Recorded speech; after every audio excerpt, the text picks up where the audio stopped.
Hi friends, ఒక వ్యక్తి తన కుటుంబం కోసం ఒక మంచి ఇల్లు కొనాలనుకుని బాగా ఇల్లు కోసం వెతికి ఒక ఇంటి యజమానితో 1,55,00,000 కోసం ఇల్లు కొంటానని ఒప్పందం కుదుర్చుకున్నాడు.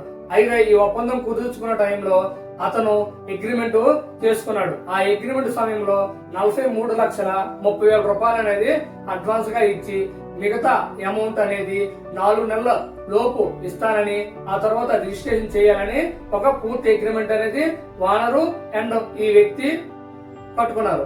అయితే అప్పుడు ఏమైందంటే ఏదైతే 4 నెలల లోపు ఆ అమౌంట్ ఇస్తే ఏదైతే ఓనర్ కి అప్పులు, బ్యాంక్ ఈఎంఐ అండ్ ట్యాక్స్ కట్టి అతనికి రిజిస్ట్రేషన్ చేస్తానని ఒప్పుకున్నాడు.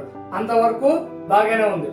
అయితే 4 నెలలు అనేది గడిచిపోయినా సరే ఎవరైతే వ్యక్తి కొనాలనుకున్నారో ఆయన పూర్తి అమౌంట్ అనేది ఓనర్ కి ఇవ్వలేదు.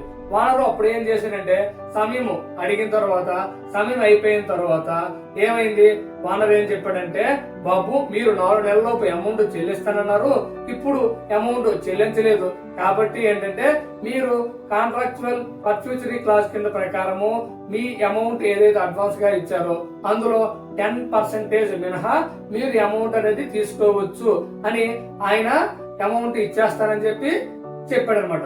అప్పుడు ఎవరైతే ఇల్లు కొనాలనుకున్నారో ఆయన ఏం చేశాడు, అక్కడ ట్రయల్ కోర్టులో పిటిషన్ వేశాడు.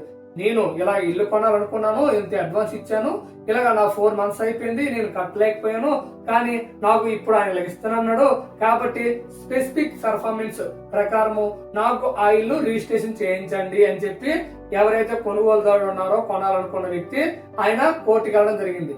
అయితే అక్కడ ట్రయల్ కోర్టు ఏం చేసింది, అంతా పరిశీలించింది, కానీ స్పెసిఫిక్ పెర్ఫార్మెన్స్ అంటే ఏంటంటే specific relief act section 60C ప్రకారము ఏం చెప్తుందంటే, ఒక వ్యక్తి ఏదైనా అగ్రిమెంట్ ప్రకారం అగ్రిమెంట్ చేసుకుంటే ఆ అగ్రిమెంట్ లో టర్మ్స్ అండ్ కండిషన్స్ అంటే షరతులు ఏవైతే ఉన్నాయో అవన్నీ కూడా పాటించాలి.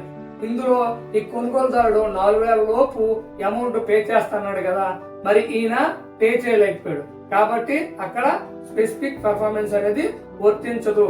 కానీ కోర్టు ఏం చెప్పిందంటే, కొనుగోలుదారుడు అడ్వాన్స్ అనేది ఓనర్ కి ఇచ్చాడు కాబట్టి, ఇంతకాలం ఆయన దగ్గర ఉంది కాబట్టి 9% వడ్డీతో మరియు నష్టపరిహారం కింద ఆయనకి తిరిగి 5 లక్షలు చెల్లించాలని కోర్టు అనేది తీర్పిచ్చింది. అయితే ఈయన చేసేసిన ఓనరు ఆయన పాట్నా హైకోర్టుకి వెళ్ళడం జరిగింది. ఆ పాట్నా హైకోర్టు ఇవన్నీ పరిశీలించినాక ఏం చెప్పారంటే, ఎవరైతే కొనుగోలుదారుడు ఉన్నారో ఆయన స్పెసిఫిక్ పెర్ఫార్మెన్స్ కింద రాడు.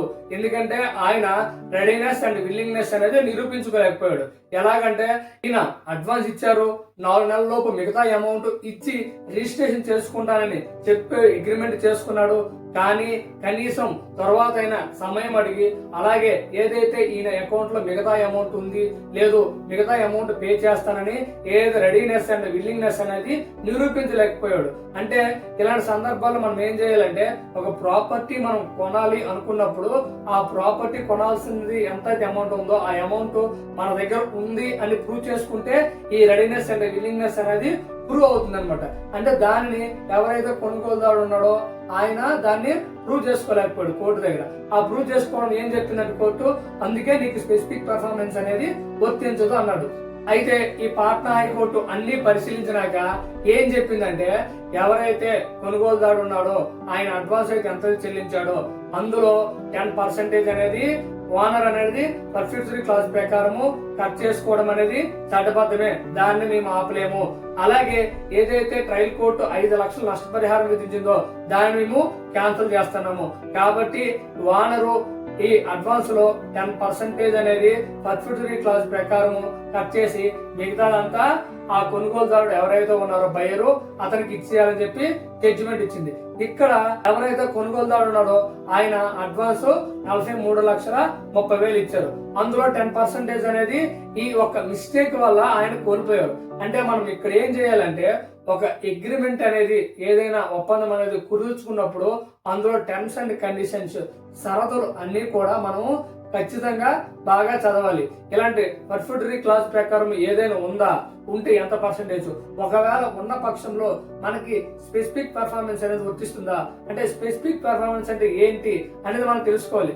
స్పెసిఫిక్ పెర్ఫార్మెన్స్ అంటే ఏంటంటే ఎవరైనా అగ్రిమెంట్ చేసుకున్నప్పుడు ఆ అగ్రిమెంట్ లో షరతులన్నీ కూడా అమలు చేస్తే, లేదు అమలు చేయడానికి సిద్ధంగా ఉన్నాను, లేదు అమలు చేయడానికి మాకు ఆసక్తి ఉంది, ఇలాంటివన్నీ కూడా మనము కోర్టు ముందు నిరూపించబడితే మనకి స్పెసిఫిక్ పెర్ఫార్మెన్స్ అనేది వర్తిస్తుంది. అంటే కొంతమంది సైట్లు కొనడం కానీ, లేదు భూమి కొనడం కానీ, లేదు ఏదైనా ఒప్పందం బిజినెస్ అగ్రిమెంట్లు కానీ జరిగినప్పుడు ఏంటంటే ఇలాంటివన్నీ చూస్తారు.